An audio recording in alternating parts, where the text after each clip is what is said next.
Showtime! The Capital G Show starts right now.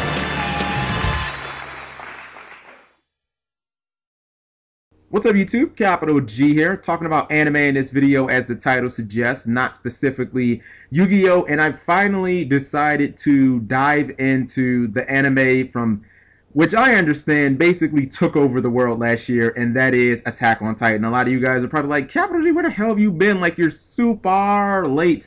And I know, I'm one of those people where I'm late to the party on everything. I mean, I still haven't seen Game of Thrones or True Detective. I'm just catching up, like I'm just now getting to the last season of Breaking Bad. Hell, 6 months ago, if you would have said, you know, hey G, who's Ukiura Schaffer, I wouldn't have even known who that was. So, I mean, it's one of those things where I've always kind of caught up to shows like 2 years after, you know, they're really popular and stuff like that. And pretty much for the last few months, all I've been watching as far as anime goes exclusively is One Piece.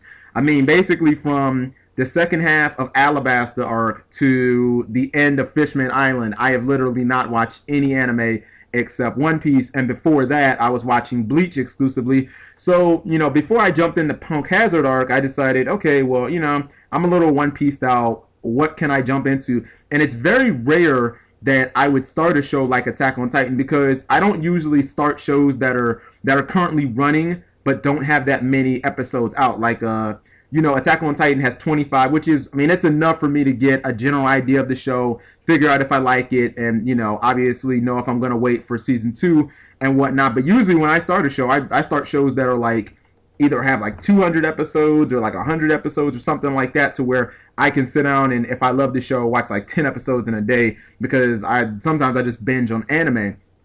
And I started watching it yesterday. I gotta say, I was thoroughly impressed. Like, this was one of those rare animes where One Piece and Shippuden, probably Bleach was the other one, where I kind of went into it with high expectations. I mean, Attack on Titan is like pretty much the dominant anime outside of One Piece in Japan right now, and I hear so much of it, and it's even infiltrated pop culture and stuff like that. I mean, when I see, you know, like people just talking about it on YouTube, I'm like, all right, eventually I'm going to get to this show. But I finally watched it, and, you know, the first episode, you have this main character named Eren, and he seems kind of like this high-spirited kid, and the setting is kind of an 18th century world where one day these giant colossal behemoths called Titans just kind of showed up out of nowhere. And I was like, okay, you know, unfortunately for humanity, for, you know, us humans, Titans aren't so friendly. In fact, the really bad part is they kind of eat humans, and they're just, a lot of the basic Titans seem like just Neanderthals. I mean, they don't seem to have any reasoning other than, I guess, you know, hey, we need humans to live, so fuck it, you know. From what I've seen in the first 3 episodes, they don't speak. They really aren't motivated by anything other than feeding. And humanity has kind of combated this by, you know, building these large cities and putting like Great Walls of China around them, so that your basic Titans, you know, A, just probably won't have the force to get through these walls. B, probably don't even understand what the wall is and that there are humans on the other side to eat. And then C, I mean, I'm not sure if they're smart enough to know how to break them down, even if they have the ability to do so.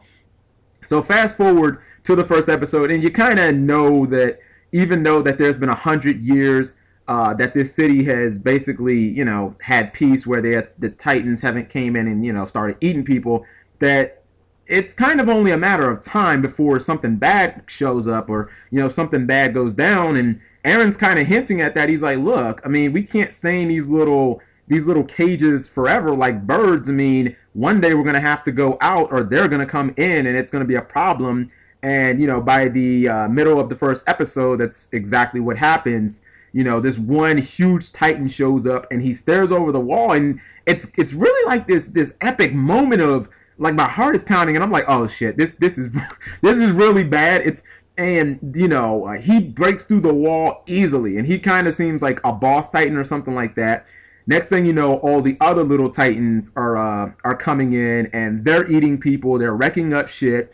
A house falls on Eren's mother. It's a very tragic death that she suffers. He actually sees her pretty much he sees her get eaten by a Titan right in front of him, and it is one of those just things that gets burned into your cerebrum. Like, you're not, I don't think, and watching anime for like another 50 years, I'm going to forget that moment, and I don't think he is going to either. And it seems to have molded him as a character. Now, some of the other characters are his best friend, and I believe it's his cousin. Her name escapes me right now. She's actually my favorite character because she's a girl of very few words but definite action, and I can kind of tell, considering that she could handle herself even just around town as a juvenile. It seems like she's just gonna be a badass fighter. Now they've kind of constructed, you know, these small military groups to fight the Titans, but one of the obvious problems that I see is, I mean, it seems like it takes a lot of them just to take down the basic Titans, and then when you're talking about the boss Titans, the ones that have kind of like the meaty faces, it just seems like those guys are a little more intelligent, and it would seem like it would take maybe thousands of these little combatants just to take down one of them. I mean, they just seem ill-equipped, and the show has done a really good job of establishing the mood of kind of hopelessness. When the Titans first bust through and they're eating everybody, you know, I'm kind of looking for a silver lining. I'm like, all right, something good is going to happen here. Something good is going to happen. Goku or somebody's going to show up. Superman, maybe, no. And nothing good happens. I mean, their entire population, except for a couple of boats, is pretty much wiped out, and it seems like humanity is basically hanging on by a thread. I mean, it seems like they did a very good job of establishing the mood, and I'm liking this show a lot. You know, it seems very original from what I've seen, and I've been around the anime block a couple of times. I can't really remember anything like this. I almost came in with this disposition of what the show was going to be, and I kind of expected, like, I was kind of on the Titan side at first. I was like, all right, they're going to be these huge, colossus, misunderstood monsters who are getting attacked by humans for no reason. Fuck humans, go Titans. And then they come in and they're just eating everybody, and I'm like, fuck you guys. I hope you guys all get killed. You know, like, I'm so upset with Titans, I'm not even sure if I can watch Teen Titan after this shit anymore. So this show is definitely good. The only anime that I would say it reminds me a tiny bit of, and I guess it's almost by default, it's nothing even similar, is Claymore, and that's simply because you have, I guess, the same kind of element of, you have this guardian force built by the people to protect them from, you know, another basic, or the villains of the show who basically eat people, and Claymore, that's the Yoki. You know, either way, on both shows, obviously humans are no longer at the top of the food chain. So I'm definitely liking this show. It's definitely lived up to the hype, and it's going to be interesting to see where this show goes. Most of you guys have probably already seen the entire first season, and I'll probably do about 2 more videos just discussing it, because I do feel like there's a part of my audience out there who really loves anime and would probably wish I would do more anime discussions. I think after I finish Attack on Titan, I really want to get into Fairy Tail. Fairy Tail is what, like 175 episodes? So, I mean, that's definitely something where I can just sit there and binge on. So tell me what you guys think. Do you like Attack on Titan? Have you seen it? Have you not seen it? Is it something that you're going to watch?